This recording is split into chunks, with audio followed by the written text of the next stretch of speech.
બનાસકાંઠામાં દાંતાની શાળા 10 મહિના બાદ ખુલવા પામી છે। સર ભવાની સિંહ વિદ્યાલયમાં આવેલા બાળકોમાં ખુશીની લહેર જોવા મળી હતી। શાળામાં તમામ બાળકોને માસ્ક પહેરીને પ્રવેશ આપવામાં આવ્યો હતો। શાળા તરફથી સેનિટાઈઝરની વ્યવસ્થા પણ કરવામાં આવી હતી। શાળામાં દિવ્યાંગ બાળકોને સાયકલ વિતરણ કરવામાં આવ્યું હતું। શાળાના વર્ગોમાં સોશિયલ ડિસ્ટન્સ સાથે બાળકોને બેસાડવામાં આવ્યા હતા। કોરોના કહેર બાદ શાળાઓ ફરીથી શરૂ થઈ છે।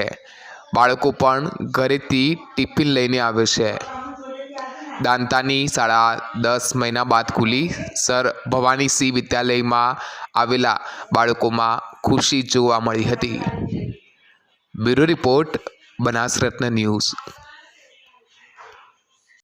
ગઈકાલ તારીખ 11થી સરકારની ગાઈડલાઇન પ્રમાણે ગુજરાતમાં જે શાળાઓ શરૂ થઈ છે એ મુજબ અમે પણ અહીં સર ભવાની સિંહ વિદ્યાલય દાંતામાં ધોરણ 10 અને ધોરણ 12ના વર્ગો શરૂ કર્યા છે। પછાત વિસ્તારના લીધે બાળકો પાસે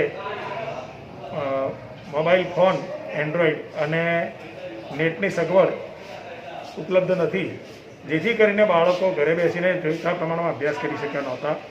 એટલે ગઈકાલથી જે શરૂ થયું છે એના લીધે જે બાળકો પછાત વિસ્તારના બાળકો કે જેમની પાસે આવી સગવડો નથી, અહીં રૂબરૂ આવી અને પ્રત્યક્ષ અભ્યાસક્રમ શરૂ થયો છે અને એમને લાભ મળ્યો છે।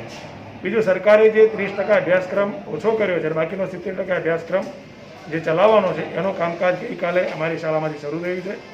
સોશિયલ ડિસ્ટન્સ જાળવીને, માસ્ક સાથે અને સેનેટાઈઝરનો પૂરતો ઉપયોગ કરીને અમે અમારું શિક્ષણ કાર્ય શરૂ કર્યું છે અને મે મહિનામાં ધોરણ 10 અને 12ની જે બોર્ડની પરીક્ષાઓ લેવામાં આવી છે એ અમને વિશ્વાસ છે કે ત્યાં સુધીમાં 70% અભ્યાસક્રમનું શિક્ષણ કાર્ય અમે સારી રીતે પૂરું કરીશું અને બાળકોને ધોરણ 10 અને 12ની બોર્ડની પરીક્ષાઓ આપવા માટે સક્ષમ બનાવીશું એવો અમને પૂર્ણ વિશ્વાસ છે।